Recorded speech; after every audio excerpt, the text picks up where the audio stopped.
I'd like to say to all of the young innovators, Black Lives Matter. Could especially the nonviolent girls. action be used against ISIS? You Even can the be flutter a of my part false of the eyelashes biggest could help scientific us. discoveries of our time.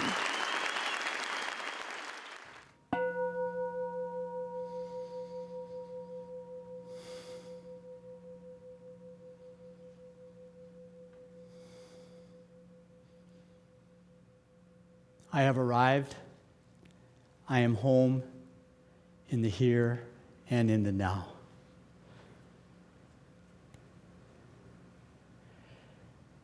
With a mind full that I'm going to give a presentation, so letting go with the sound of the bell and breathing.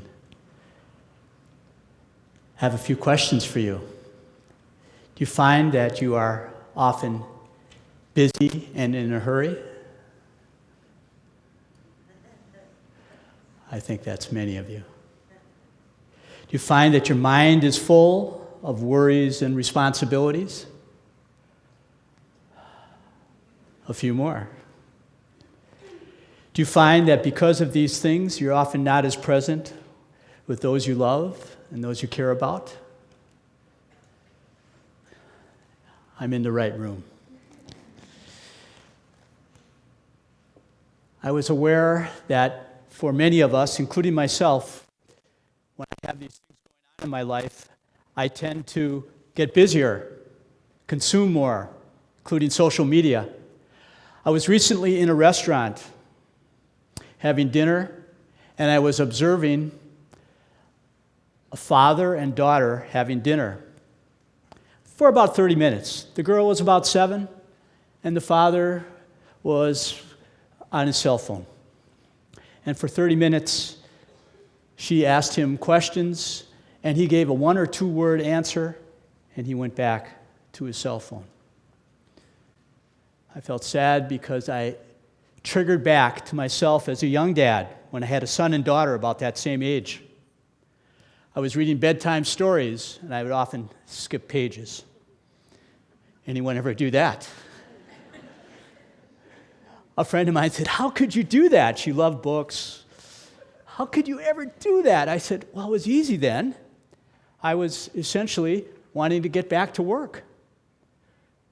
Reading bedtime stories wasn't as important as the work that I had to do." So sad. At that stage of my life, there was a dissonance between the kind of person I was and the kind of person that I wanted to be. I wasn't aware of mindfulness at the time. But going back 40 years ago, I discovered that I was a busy guy because I was a dad, I was running marathons, I was an academic. Meanwhile, I'm having chest pains. Very strange. Doesn't sound right. I was denying that because I couldn't believe it was happening. I saw a cardiologist, and the verdict was clear. I was happy to know that I did not have heart disease, but I was also alarmed that I had anxiety. I was not very present. He claimed I was suffering from hurry sickness. And at that point in my life, I realized that something had to happen. And so mindfulness is what I got into at that moment. I researched the literature, and I found that mindfulness could help. I wasn't clear what it was at the time, but I did know it was about living in the present moment. Mindfulness is a awareness of the present moment without judgment. So in this moment, you can all check in with yourself. Do you ever make regular visits to yourself? Well, when I make a regular visit to myself, I know that there's something going on in my body. I have feelings, I have thoughts. All of these things are influencing me, but I often am so mindless that I don't check in with myself. I also recognize that mindfulness is a seed. A seed is a quality. And we can establish mindfulness by watering that seed, by nurturing it. And every time we go back and come back to the present moment, my mind wanders, I come back to whatever I am doing. And the quality of mindfulness then becomes stronger. Mindfulness has that ability to change our lives, and it is about moments. Moments make up the quality of our life. Moments are what we remember at the end. It's not about how hard we had worked, but it is about the quality of those moments with loved ones. I had a friend who recently died. He had stage 4 cancer for 7 years. During that time, his life was transformed. He often said that disease was a gift. He was able to live his life much more deeply. And I watched and I observed him, and people around him saw something happen. It was truly a revolution. He was changing himself. This calligraphy is from my teacher, Master Thich Nhat Hanh, who I've studied with. I think says it all. And so when we live our life in this way, we really realize the relevance of each moment and how important it is in our life. And maybe every 6 months to a year, somebody in my life die, and I start to wonder, what's it all about? Well, I guess it's about moments. How do we cultivate those moments? We stop. When we stop, we let go of the past. We let go of the future. And in this moment, it can be quite peaceful because in this moment, we have all the conditions for happiness. We breathe. When we breathe, we unite our body with our mind. When we breathe, we come back to the present moment. Now, if we can breathe for 10 breaths, we can even change the neuroplasticity of our brain. This can be extended by calming ourselves, or I'd like to say lingering longer, one of my favorite new terms.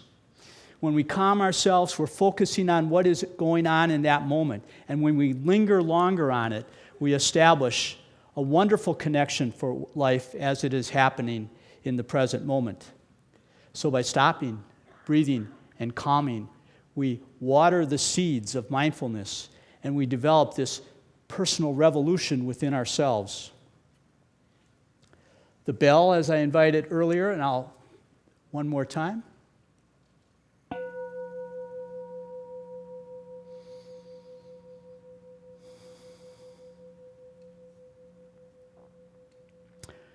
I love bells. We have bells around us all the time. Bells are a reminder to stop and pause. Historically, temples, churches had bells. Shabbat, Sabbath. We have lost the meaning for many of us of those days, times to rest, a respite in our life, time to renew ourselves. Bells are all over. We have a joke in our family. We stop for a bell in our home. It rings every hour, a chime clock. But we also stop for the microwave. We stop for the oven timer. We stop for a lot of things. And Kathleen said to me recently, Jerry, all we do around here is breathe, breathe, breathe. And that's not including our cell phones. Bells of mindfulness are all over. Bells of mindfulness are not only bells, they're everything and everybody that we connect with. I have a wonderful story from a university class a few years back. In the class, I asked the students to after introducing the bell of mindfulness, I asked them to think about what do they see and hear in their world that could be a bell of mindfulness. A deaf student raised her hand, and she said, "My bell of mindfulness is my little baby. And every time I hold my daughter, I feel so close to her, so connected, and I feel at peace for the first time in my life." Bells can be people. Every person that we connect with can be a bell of mindfulness. Now, I've taken this work beyond myself because all revolutions begin with ourselves. If we cannot stop, if we cannot calm ourselves and be peaceful inside, it's difficult to create a revolution. In places like Astoria and Homer, Alaska, we're creating mindful communities. In this city of Homer, Alaska, for example, you can see it's the end of the road. There's not too much farther that you can go on this road.